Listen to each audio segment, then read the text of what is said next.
तो रिपब्लिकन सांसद Lindsey Graham ने क्या कहा है अपनी पोस्ट में, ये हमने आपको बताया। और खुद लिंडसे ग्राहम को बहुत बड़ा वॉर मॉन्गर कहा जाता है। वो डोनाल्ड ट्रंप की नीतियों की तारीफ करते हुए नजर आ रहे हैं। आज की तारीख में जो भारत पर डोनाल्ड ट्रंप का रुख है उसकी तारीफ करते हुए नजर आ रहे हैं। स्टीफन मिलर ने क्या कहा वो तो आपने सुनाई। ट्रंप की टैरिफ धमकी पर रूस का जवाब, अमेरिका को उभरती अर्थव्यवस्था बर्दाश्त नहीं। रूस के विदेश मंत्रालय का बयान आ गया है। ग्लोबल साउथ देशों के खिलाफ ट्रंप की नीति की आलोचना की गई है और कहा गया है कि अमेरिका को दरअसल उभरती अर्थव्यवस्था बर्दाश्त नहीं।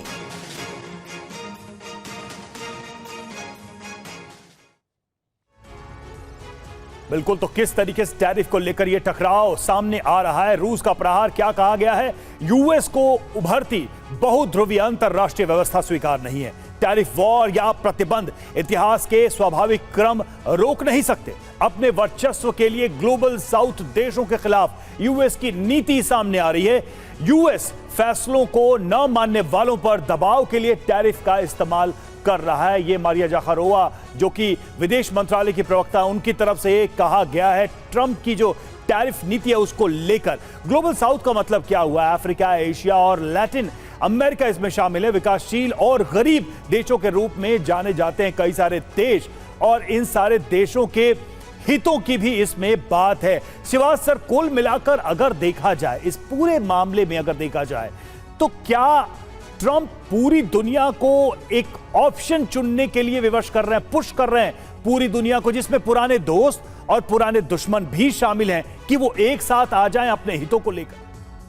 हाँ बिल्कुल। देखो रवि, एक चीज देखनी पड़ेगी कि डोनाल्ड ट्रंप ने जो अभी ट्रेड डील की है कुछ देशों के साथ, उसने काफ़ी प्रेशर डाला, और जो भी ट्रेड डील की है उसको लगता है कि वो उसके फ़ायदे में है, और ये सच्चाई है। इसीलिए वो भारत पे भी प्रेशर डाला जा रहा है इनडायरेक्टली, क्योंकि ये जो ट्रेड डील है ये ऐसा लगता है कि साइन होने वाली थी, मगर इसके अंदर कुछ एक प्रॉब्लम आई है। वो क्या है उसके बारे में पता लगाना बड़ा जरूरी है। देखो सच्चाई है, भारत और अमेरिका का जो 130 बिलियन डॉलर का ट्रेड है, और जिसके अंदर भारत जो एक्सपोर्ट करता है वो 87 बिलियन डॉलर है, और जो जबकि अमेरिका भारत को देता है वो 41 बिलियन डॉलर है। इसका मतलब 46 बिलियन डॉलर के करीब करीब जो है भारत की तरफ ट्रेड सरप्लस है, और इसी को खत्म करने के लिए अमेरिका प्रेशर कर रहा है। अमेरिका चाहता है कि आने वाले समय में भारत जो है ऑयल जो कि रूस से खरीद रहा है उसको बंद करें और अमेरिका से खरीदे। तो ये सच्चाई है। एक प्रेशर ये है, और दूसरा प्रेशर है कहीं ना कहीं हथियारों पे, क्योंकि भारत ज़्यादा हथियार ले रहा था रूस के, और कहीं ना कहीं अमेरिका चाहता है कि भारत हथियार ले और वो अमेरिका के लिए, और F-35 पे बहुत ज़्यादा प्रेशर डाला जा रहा है। तो ये सच्चाई है इन दो चीज़ों पे, जिससे वो जो ट्रेड डेफिसिट है अमेरिका का वो कम हो।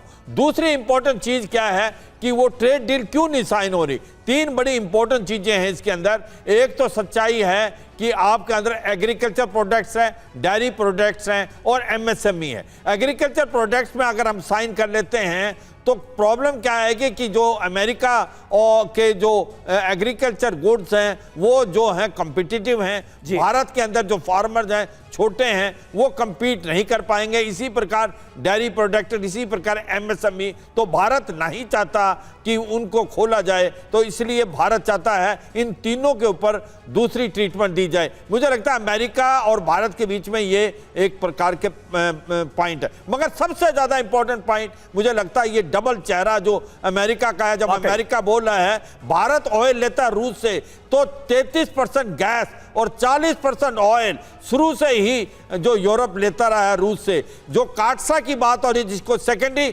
सैंक्शन बोलते हैं, वो अमेरिका ने नहीं लगाया था रशियन ऑयल पे, क्योंकि ये कैसे मुंह से लगाएगा जब यूरोप खरीद रहा है। बिल्कुल सही बात है सर, और यही सबसे बड़ा पॉइंट है जो अमेरिका के दोहरे रवैये को करता है बेपर्दा।